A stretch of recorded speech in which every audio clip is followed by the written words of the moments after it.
शालू बाग और आप देख रहे हैं सामाजिक जागरण न्यूज। आज हम इस वीडियो में भारत के पड़ोसी देशों के बारे में बात करने वाले हैं।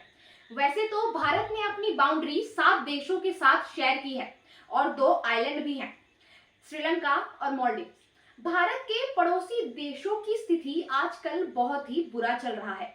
कैसे, आइए जानते हैं। सबसे पहले बात करेंगे भारत का पड़ोसी देश म्यांमार के बारे में।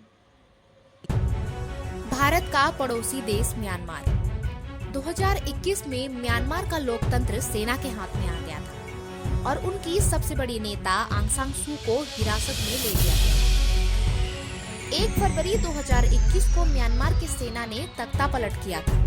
तख्तापलट की अगुवाई करने वाले सेना के जनरल मैन वाइन ने देश में 1 साल के लिए इमरजेंसी लगा दी और आंग सान सू पर यह भी आरोप थे कि उन्होंने नेशनल डिजास्टर मैनेजमेंट लॉ का उल्लंघन किया था। अब सबसे बड़ा सवाल ये था कि आखिर म्यांमार में ऐसा हुआ कि म्यांमार में सरकार और सेना के बीच नवंबर के चुनाव के नतीजों को लेकर कुछ समय से तनाव चल रहे थे। तनाव में आंग सान सू की party national league for democracy ने भारी अंतर पर जीत हासिल की थी, लेकिन सेना का दावा था कि चुनाव में धोखाधड़ी हुई है। तख्तापलट के बाद म्यांमार में उस वक्त सब कुछ सेना के कंट्रोल में था।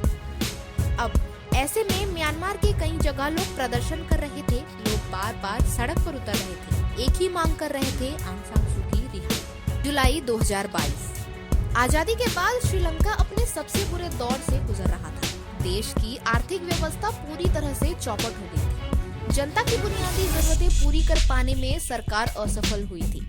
पेट्रोल, डीजल से लेकर दूध और दूसरी खाद्य सामग्री इतनी महंगी हो गई थी कि लोग खरीद ही नहीं पा रहे थे। कभी पर्यटन के लिए दुनिया में मशहूर यह आइलैंड आर्थिक तौर पर तबाह हो चुकी थी। हालत इतने बुरे थे कि आजादी के बाद एक बार फिर श्रीलंका युद्ध के महाने पर खड़ा हो गया। अब सवाल ये था कि ऐसा क्यों हुआ? दरअसल श्रीलंका में डेवलपमेंट के लिए हम्बनटोटा पोर्ट एक ड्रीम प्रोजेक्ट लेकर यूएस के पास पहुंचता है, लेकिन यूएस इस प्रोजेक्ट पर इन्वेस्ट करने के लिए मना कर देता है। फिर श्रीलंका इंडिया को इन्वेस्ट करने के लिए पूछता है, लेकिन इंडिया भी इन्वेस्ट करने के लिए मना कर देता है और एक एडवाइस भी देता है, यह प्रोजेक्ट पैसे रिकवर नहीं कर पाएंगे। और आखिर में जब श्रीलंका चाइना के पास गई और उनसे लोन लेकर उन्होंने ये पोर्ट बनाया, लेकिन एज प्रेडिक्टेड बाय एवरीवन ये प्रोजेक्ट फेल हो गया, जो चाइना को भी पहले से पता था। हम्बनटोटा पोर्ट जो श्रीलंका का ट्रेड हब बन सकता था, वो भी फ्लॉप हो गया और मजबूरन उन्हें ये पोर्ट चाइना को 99 ईयर लीज। सारी चीजों की वजह से श्रीलंका की इकोनॉमी ऑलरेडी शेकी ग्राउंड पे थी। जो भी डेवलपमेंट था वो लोन के बेसिस पर था, जिसे पे करने का कोई ठोस प्लान नहीं था। और श्रीलंका की आधी इकोनॉमी टूरिज्म पर चलती थी, लेकिन कोविड की वजह से वो भी बहुत कम हो गया था। श्रीलंका में आने वाले टूरिज्म 13% इंडिया से और 16% रशिया से, लेकिन फिर रशिया यूक्रेन वॉर की वजह से टूरिज्म में हुए गिरावट को आने वाले कुछ समय में रिकवर करना इम्पॉसिबल था।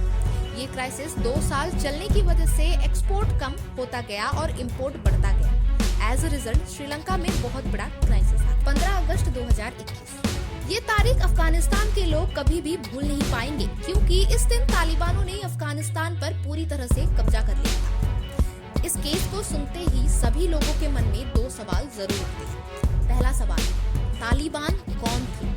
दूसरा, आखिर ये तालिबान चाहते क्या थे? तो हम आपको बता दें, तालिबान एक इस्लामिक संगठन है जो अफगानिस्तान में अपने धर्मानुसारिक शासन की स्थापना करना चाहता है। इसकी स्थापना 1990 के दशक में हुई थी, जब अफगानिस्तान में सिविल वॉर और राजनीतिक अनबैलेंस थी। तालिबान के नेतृत्व में उन्होंने शरीयत यानी इस्लामिक कानून के अनुसार शांति और सुरक्षा की डिमांड की थी, जो उनके विचार में इस्लामिक समाज के लिए अनिवार्य थी। 2001 में अमेरिका की सेना ने तालिबान को गिराने के बाद अफगानिस्तान में नए संविधान की स्थापना हुई और देश में राजनीतिक स्थिरता लौटी। लेकिन 2021 में अमेरिका की सेना की वापसी के बाद तालिबान ने फिर से अफगानिस्तान में अपनी शक्ति बढ़ाई और देश को पूरी तरह से कब्जा कर लिया। उनका आगमन तेज और अचानक हुआ, जिससे अफगानिस्तान के नागरिक और अंतर्राष्ट्रीय समुदायों के बीच अनिश्चितता और भय फैला।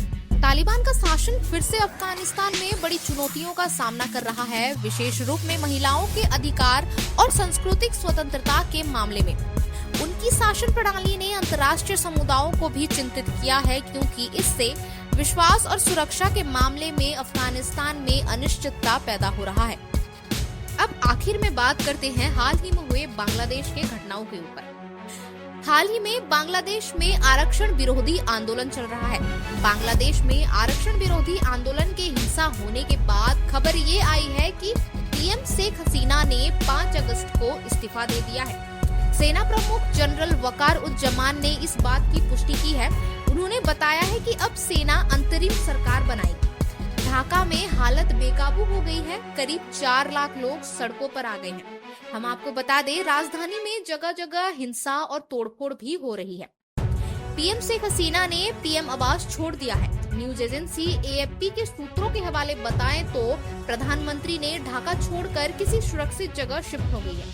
पहले तो बताया जा रहा था पीएम शेख हसीना पहले हिंदुस्तान आ गई है, उसके बाद वो लंदन जाने वाली है। उनके साथ उनकी बहन रिहाना भी है। भारत के पड़ोसी मुल्कों में इतने सारे बड़े मामले होने के बाद अब भारत के जनता के मन में एक सवाल जरूर आ रहा है। सवाल है, क्या कभी भारत में भी हो सकता है तख्तापलट? भारत के प्रधानमंत्री मोदी के विरोधी इस बांग्लादेश की तस्वीरों को देखकर बेहद ही खुश हो रहे हैं और चेतावनी भी दे रहे हैं। बोल रहे हैं आने वाले कल हो सकता है भारत में भी तख्तापलट। लेकिन हम आपको बता दें, ये स्थिति कभी भी भारत में नहीं आने वाली।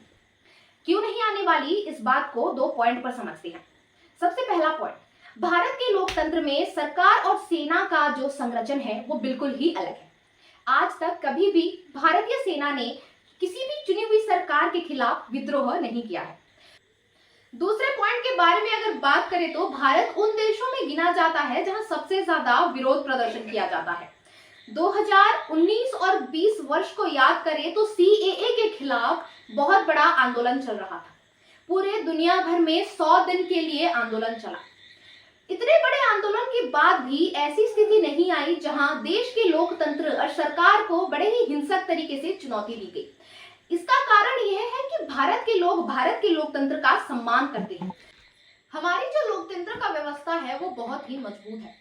इसीलिए भारतीय बड़े दावे से कह सकते हैं कि भारत दुनिया का सबसे बड़ा लोकतंत्रीय देश है। कुछ लोग सरकार के खिलाफ जरूर होते हैं, लेकिन भारत का संरचना इतनी मजबूत तरीके से है कि यहाँ पे कभी भी तख्तापलट नहीं हो सकता। ऐसे ही दुनिया भर की खबरें जानने के लिए देखते रहिए सामाजिक जागरण न्यूज।